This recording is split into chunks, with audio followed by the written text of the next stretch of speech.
Hello everyone.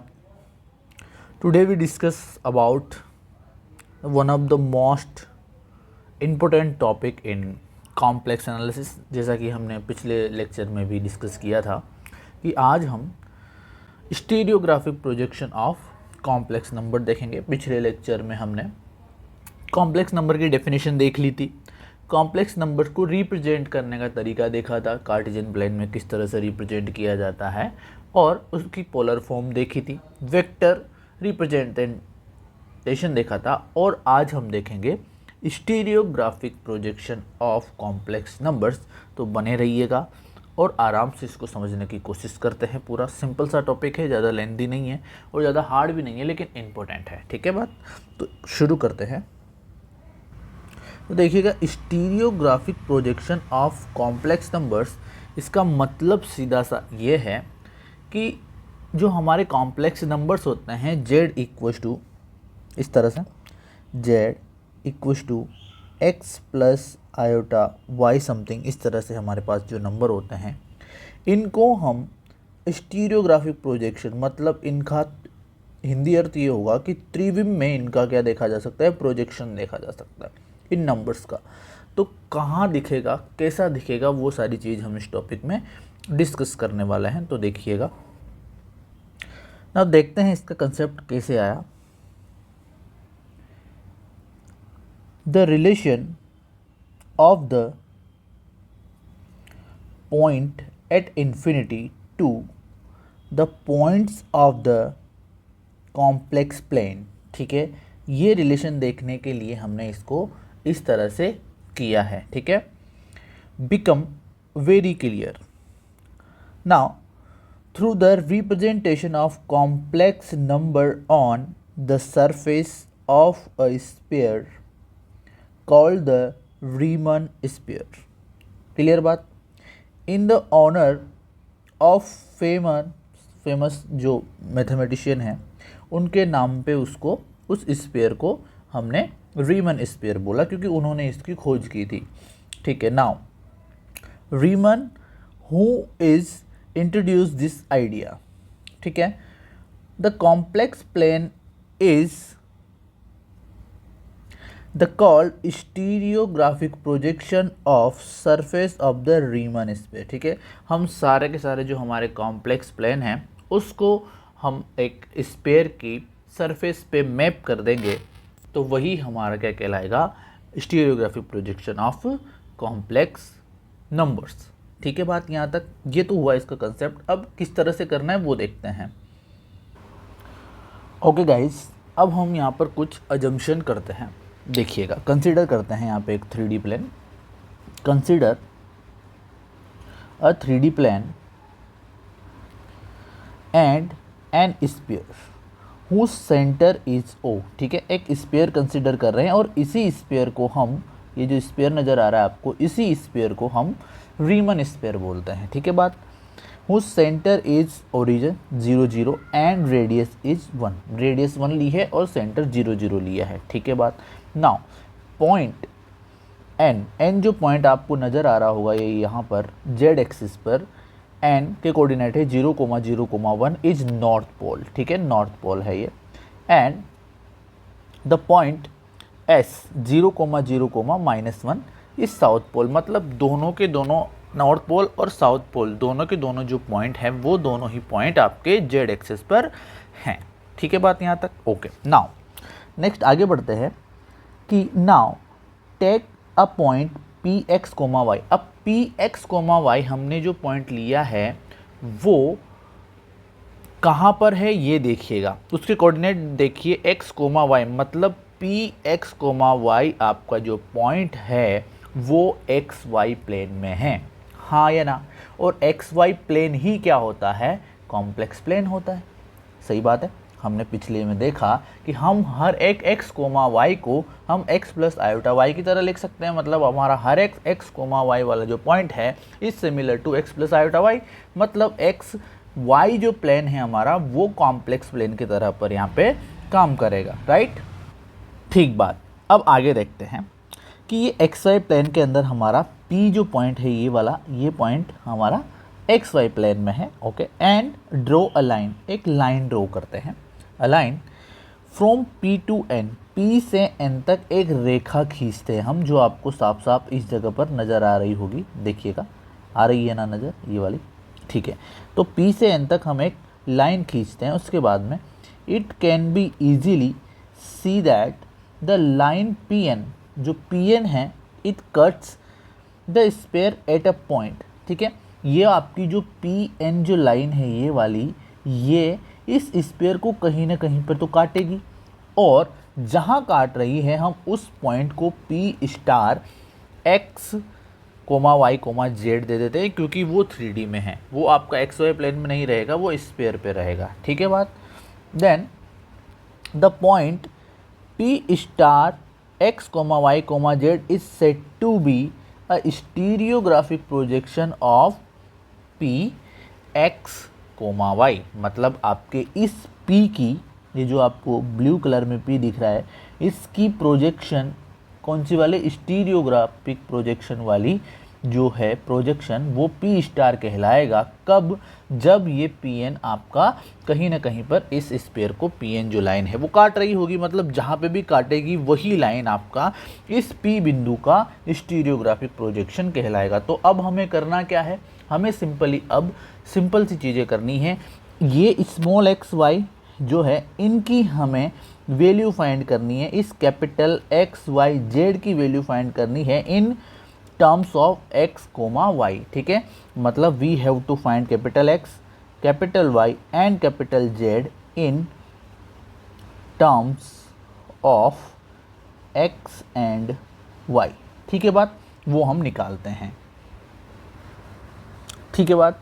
तो हमें क्या करना है कि capital X, capital Y and capital Z की जो वैल्यू है वो स्मॉल एक्स और स्मॉल वाई की फॉर्म में फाइंड करनी है। तो ठीक है, फाइंड करने की कोशिश करते हैं। सबसे पहली बात कि हमारा जो ये स्फीयर है इसकी इक्वेशन लिखते हैं हम, ठीक है, इक्वेशन ऑफ स्फीयर।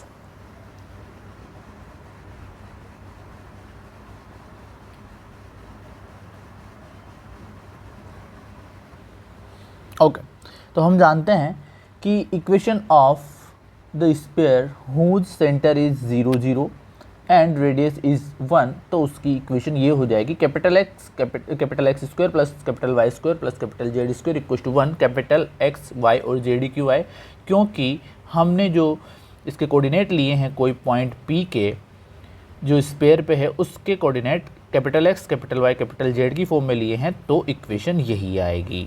यहाँ तक ठीक है, समस्या नहीं है किसी को भी, ओके। नाउ अब हम जानते हैं कि 3D में कोई दो बिंदुओं से गुजरने वाली रेखा का समीकरण क्या होता है, right. We know that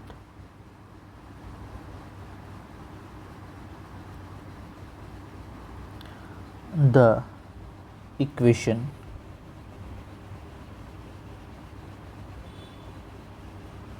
of line in 3D, right.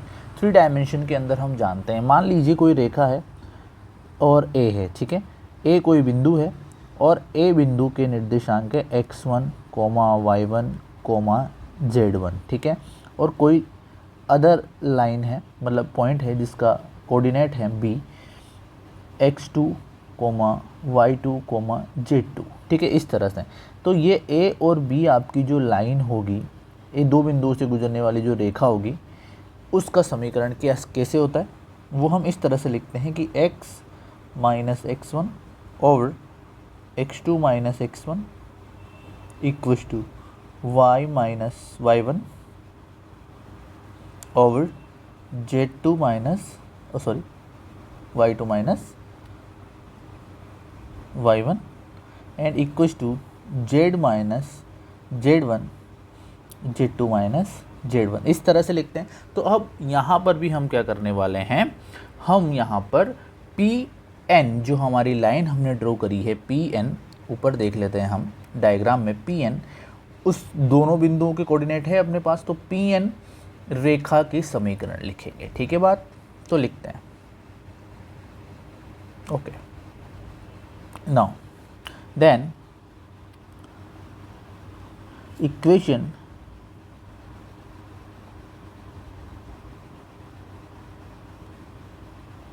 Of line p n. ठीक, पी एन लाइन के हम इक्वेशन लिखने वाले हैं। तो पी के कोऑर्डिनेट क्या है? पी के कोऑर्डिनेट है x comma y comma 0, z coordinate 0 ही है, और एन के कोऑर्डिनेट है 0 कोमा 0 कोमा 1, यही है। तो दो बिंदुओं से गुजरने वाले रेखा का समीकरण 3D में हम इस फॉर्मूले से लिखेंगे। ओके, तो देखिएगा कैसे लिखी जाएगी इक्वेशन। कैपिटल एक्स, तो यहाँ पर x की जगह पर कैपिटल X है, ठीक है। माइनस x1 अगर हम 0 को माने, और x2 माइनस x1, तो x2 क्या हो जाएगा? x minus 0 equal to capital Y minus 0, और आपके पास में कोऑर्डिनेट है दो बिंदुओं के, तो आप आसानी से इसकी इन बिंदुओं से गुजरने वाले रेखा का समीकरण लिख सकते हैं। फिर z माइनस z1, और z1 क्या है? 1 है, यहाँ पे ध्यान रखिएगा, 0 नहीं है। ओके, एंड देन यहाँ पे z जो है वो 0 है, z2 0 है, तो 0 माइनस 1 आ जाएगा। ठीक है, इसको किसी कांस्टेंट k के इक्वल मान लेते हैं से। ठीक बात, ओके। तो ये फाइनली हमारी इक्वेशन क्या बनेगी? देखिएगा, capital X over X equals to capital Y over Y equals to Z minus 1 over minus 1 equals to K। यही बात है, ठीक है। तो यहाँ से हम कैपिटल X, कैपिटल Y और कैपिटल Z की वैल्यू निकाल लेंगे, ठीक है, ओके। तो इसको अलग अलग करने पर हमें यहाँ से मिलेगा x के कैपिटल Y की वैल्यू मिलेगी y के, and z minus 1 equal to मिलेगा हमें माइनस के। तो फाइनली हमें z क्या मिल जाएगा? 1 माइनस के, ठीक है। ये कैपिटल Z है, ठीक बात। तो यहाँ से हम क्या लिख सकते हैं कि कोऑर्डिनेट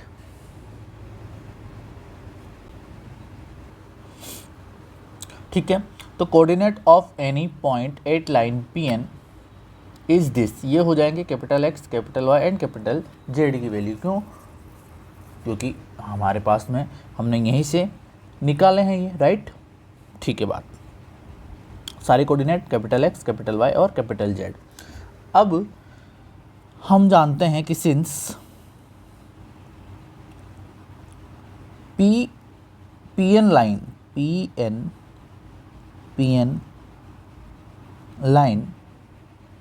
एंड स्फीयर, जो आपका रीमेन स्फीयर है, वो दोनों क्या करते हैं? इंटरसेक्ट करते हैं। एंड स्फीयर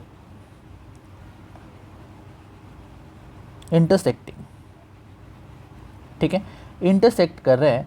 तो इसका मतलब ये है कि ये जो आपकी लाइन पर जो कोऑर्डिनेट हैं, ये आपकी स्फीयर की इक्वेशन को भी संतुष्ट करेंगे। बिल्कुल सही बात है, हाँ। तो ठीक है, फिर then therefore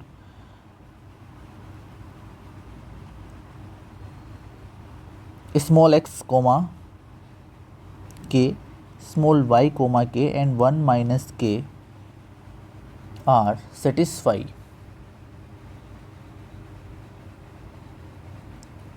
the equation of sphere.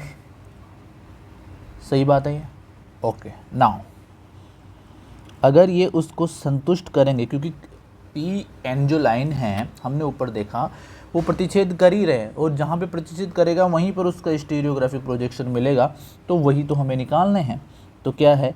Equation थी हमारी capital X plus capital Y square plus capital Z square equal to 1।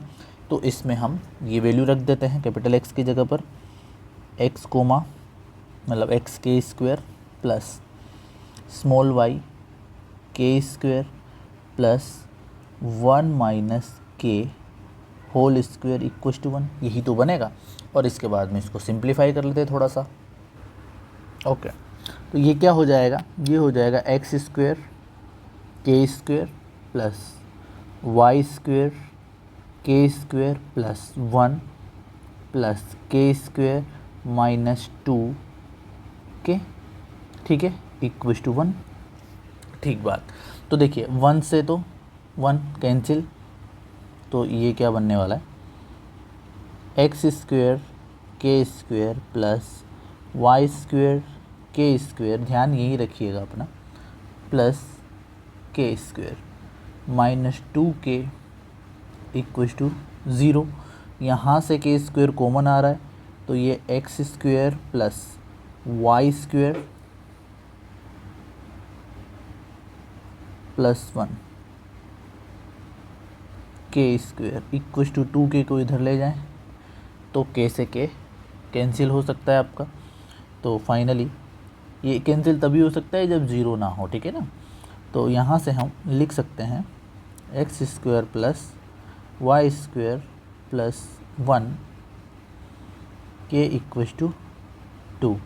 तो फाइनली आपकी के की जो वैल्यू है वो क्या आ गई, 2 over x square plus y square plus 1।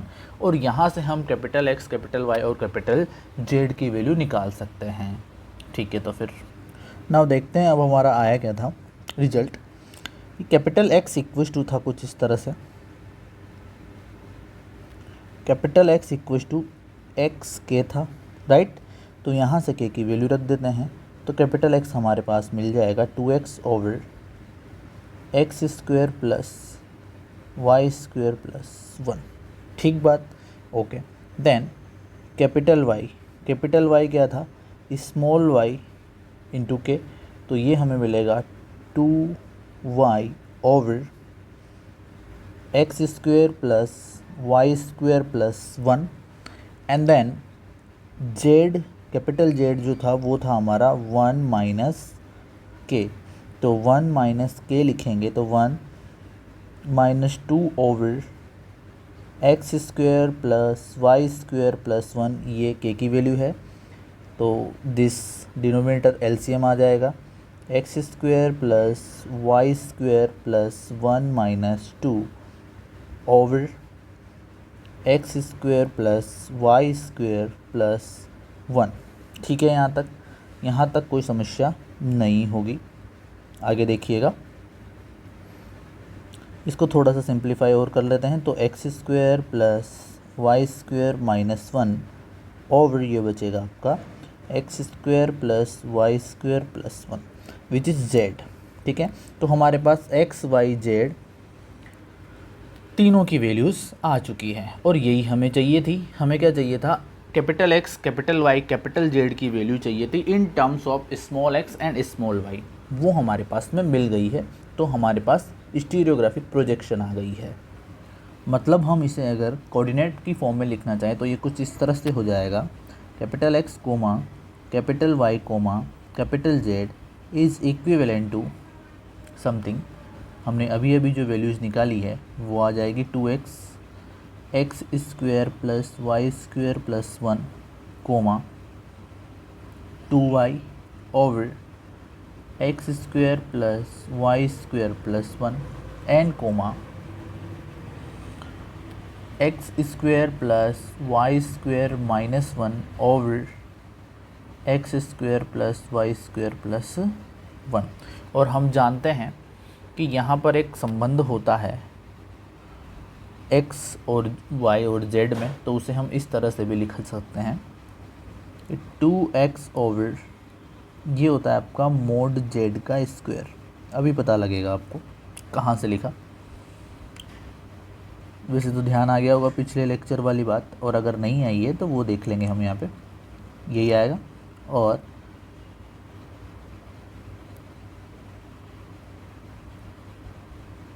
Mode Z square plus 1, ठीक है। तो इसको हम इस तरह से भी लिख सकते हैं। अब ये हमने लिखा कहाँ से है, तो वो देख सकते हैं कि since mod z equal to r होता है, और आर क्या होता है, root of x square plus y square होता है, right.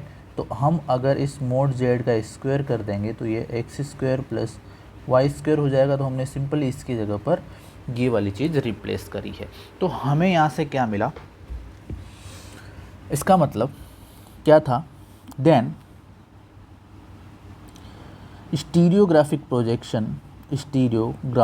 Projection of P x comma y comma 0 is P star which is capital X capital Y and capital Z. और अगर इनको हम capital X Y capital Y and capital Z को in the form of small x and small y लिखें तो ये हमें मिलेगी, दैट इज पी की एक्स कोमा वाई कोमा 0 की इमेज हमें क्या मिलेगी कि स्टीरियोग्राफिक प्रोजेक्शन हमें मिलेगी पी स्टार, और वो कुछ इस तरह से मिलेगा हमें 2x over mod Z square plus 1 2y over mod Z square plus 1 sorry and mod Z square minus 1 over mod Z square plus 1, ये वाली चीज़ हमें मिलेगी। तो ये सारी चीज़ क्लियर है। अब हम इसका ज्योमेट्रिकल मीनिंग भी थोड़ा ठीक से देख लेते हैं। देखिएगा क्या आएगा। देखिए यहाँ पर अपना जो डेरिवेशन है स्टीरियोग्राफिक प्रोजेक्शन का वो ख़त्म होता है, ठीक है। अब हम इसके कुछ ज्योमेट्रिकल मीनिंग्स देखने वाले हैं। उसके बारे में आपको काफ़ी हेल्प मिलेगी जब आप इसके क्वेश्चंस देखेंगे वहाँ पर। तो यहाँ पर देखिएगा, सिंपल सी चीज़ें हैं, ज़्यादा डिफ़िकल्ट नहीं है, थोड़ी सी देर और लगेगी और आपका इसका कंसेप्ट इस तरह से क्लियर हो जाएगा, एकदम क्रिस्टल क्लियर हो जाएगा कि आपको कभी दोबारा ये चीज़ देखने की ज़रूरत नहीं पड़ेगी। तो थोड़ा सा देख लीजिएगा। यहाँ पर देखिए, हम वापस से वही फिगर हम डिस्कस करते हैं कि हमारा जो एक्स वाई जेड प्लेन है 3D, उसमें ये वाला जो स्पेयर है वो एक रीमन स्पेयर है, ठीक है। हम इसको बनाते हैं, स्पेयर है ये।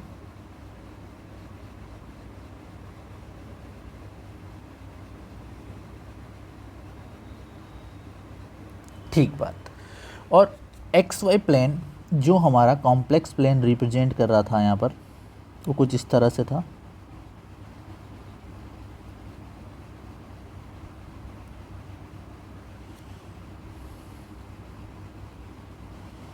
यही तो है एक्स वाई प्लेन,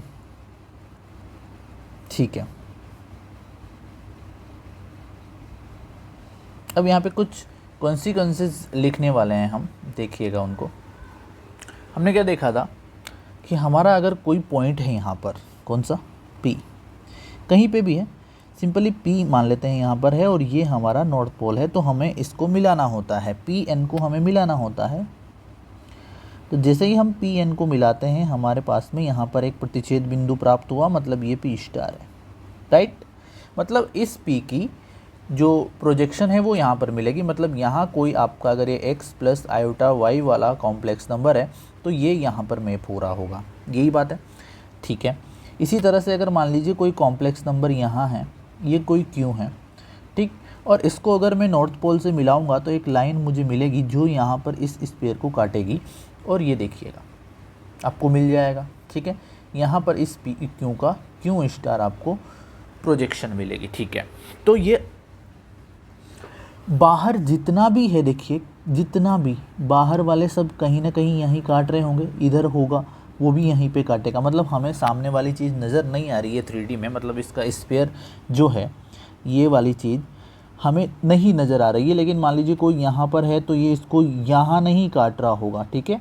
ये कोई बिंदु यहाँ है तो ये इसको यहाँ नहीं काट रहा होगा, आप समझ रहे हैं। ये कहाँ काटेगा, इस सरफेस पे काटेगा, और जिस भी सरफेस पे काट रहा होगा वही उसका पॉइंट मिलेगा। यू गॉट इट, राइट, ठीक है। अब दूसरी वाली जो बात है वो ये है कि पहली तो हमने देखी कि एक्स वाई प्लेन में जितने भी जो बिंदु हैं वो इस स्फीयर के बाहर हैं, स्फीयर के बाहर हैं, वो सारे के सारे अपर हाफ रीमन स्फीयर में मैप हो रहे हैं, ठीक है। समझ रहे हैं आप मेरी बात को? अभी इस चीज़ को हम लिख भी लेंगे, लेकिन पहले ये वाली चीज़ समझिएगा कि जितने भी पॉइंट इस स्फीयर के बाहर हैं कॉम्प्लेक्स प्लेन, क्योंकि इसके अंदर भी तो होंगे ना एक्स वाई प्लेन के बिंदु, तो बाहर वाले तो अपर हाफ रीमन स्फीयर में मैप हो रहे हैं, ठीक है। और जो जो पॉइंट इस सर्कल पे होंगे वो कहाँ कहाँ मैप हो रहे होंगे, जहाँ पे ये काटेगा। तो देखिए इस बिंदु को मैं एन से मिला रहा हूँ, तो इस बिंदु को एन से मिलाने पर ये कहाँ काट रहा है, ये यहीं काट रहा है सर, ये कहीं नहीं काट रहा, ये यहीं काट रहा है। समझ रहे हैं बात को? मान लीजिए कोई बिंदु यहाँ है पीछे की तरफ और मैंने इसको यहाँ मिलाया, तो ये इस स्फीयर को कहाँ पे काट रहा है, ये इसी जगह पे काट रहा है। दूसरी बात हमें क्या समझ में आई कि अगर कोई बिंदु इस स्फीयर के ग्रेट सर्कल पर स्थित है, ठीक है। ग्रेट सर्कल क्या होता है कि आपका स्फीयर और प्लेन का वो कटान या वो इंटरसेक्शन प्लेन जो सबसे बड़ा हो, उसी को आप ग्रेट सर्कल बोलते हैं। तो ये जो सर्कल बन रहा है, जब आपका एक्स वाई प्लेन इस स्फीयर को काट रहा होगा, तो इस सर्कल पर उपस्थित एवरी पॉइंट इसका खुद सेल्फ स्टीरियोग्राफिक प्रोजेक्शन है। बात आई समझ में? ये खुद ही स्टीरियोग्राफिक प्रोजेक्शन है। अब अंदर वाली बात करते हैं। मान लीजिए कोई बिंदु यहाँ स्थित है, एक्स वाई प्लेन में ही है लेकिन अंदर है। बाहर वाला देख लिया, स्फीयर की हमने सतह पर देख लिया, सरफेस पे देख लिया, लेकिन अंदर जब देखेंगे तो अंदर वाले से जब हम इसे अगर क्यू एन से मिलाएंगे तो ये देखिए कहीं पर भी नहीं काट रहा है और कहीं पर भी स्फीयर की सरफेस को नहीं काट रहा है। इसका मतलब क्या, इसकी प्रोजेक्शन नहीं मिलेगी? क्या मिलेगी? हमें वो आगे बढ़ाना पड़ेगा, इधर इमेजिनरी लाइन जब आगे बढ़ाएंगे तो ये यहाँ काटेगा। इसका क्या है कि ये वाली जो चीज़ है काट तो रहा है, ये जो लाइन है इस स्फीयर के सरफेस को काट तो रही है, लेकिन लोअर हाफ रीमन स्फीयर में काट रही है। बात आई समझ में? तो तीन चीज़ें हैं अपने पास कि अगर बाहर कोई बिंदु होगा तो उसका स्टीरियोग्राफिक प्रोजेक्शन हमें अपर हाफ रीमन स्फीयर में मिलेगा, ठीक है। अगर कोई इस सर्कल पर स्थित है तो ये सेल्फ स्टीरियोग्राफिक प्रोजेक्शन वाले पॉइंट हो गए, और अगर इनके अंदर कोई बिंदु है तो उसकी प्रोजेक्शन हमें कहाँ मिलेगी? लोअर हाफ में, इसके अंदर, ठीक है, लोअर हाफ स्फीयर में मिलेगी। यहाँ तक इस चीज़ क्लियर होगी आपकी। अब बस इसको लिखना है, तो इन तीनों पॉइंट्स को हम लिखने की कोशिश करते हैं। देखिए अभी हमने जो तीनों चीज़ें बोली है उनको हमने लिख लिया है, और इनको हम थोड़ा समझने की कोशिश करते हैं कि ये क्या लिखा हुआ है। देखिएगा कि if x comma y is lie in outer x y plane, ठीक है, फ्रॉम स्फीयर से बाहर हैं, ठीक है, स्फीयर के अगर बाहर हैं, then stereographic projection of x comma y lie in upper half sphere, ठीक है। अगर आपका कोई बिंदु x कोमा वाई मतलब x plus iota y sphere के बाहर है, एक्स वाई प्लेन में तो है लेकिन स्फीयर के बाहर है, तो उसकी स्टीरियोग्राफिक प्रोजेक्शन आपको कहाँ मिलेगी? अपर हाफ स्फीयर में मिलेगी। क्लियर बात? सेकेंड वाली चीज़ देखिएगा कि यदि इफ़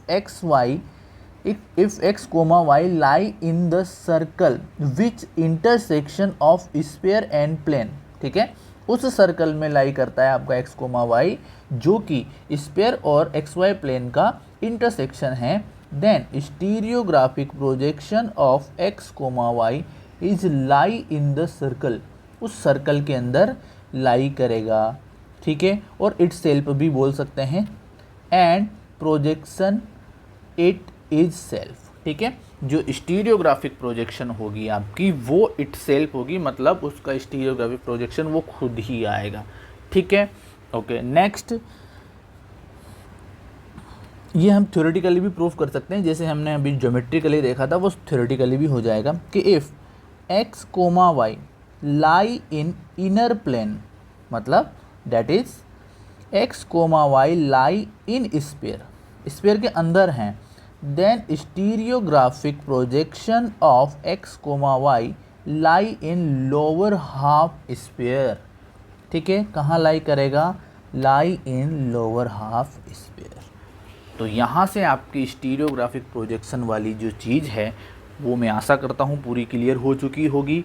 नेक्स्ट लेक्चर में मिलते हैं और हम उसमें डिस्कस करेंगे हमारी लिमिट, कॉन्टिन्यूटी एंड डिफरेंशिएबिलिटी की थोड़ी बहुत चीज़ें, क्योंकि ये हमारे सिलेबस में नहीं है। हमारे सिलेबस में अब डायरेक्ट है एनालिटिक फंक्शन, तो वो हम एनालिटिक फंक्शन करेंगे। ठीक है, तो यहाँ तक के लिए इतना ही सफिशिएंट है आज। नेक्स्ट लेक्चर में हम लिमिट, कॉन्टिन्यूटी एंड डिफरेंशिएबिलिटी की थोड़ी बहुत चीज़ें डिस्कस करके डायरेक्ट एनालिटिक फंक्शन पे जाएंगे और उसके बाद में हम कोशी-रीमान इक्वेशन और होलोमॉर्फिक फंक्शन के बारे में डिस्कस करेंगे। तब तक के लिए बहुत बहुत धन्यवाद। Thank you.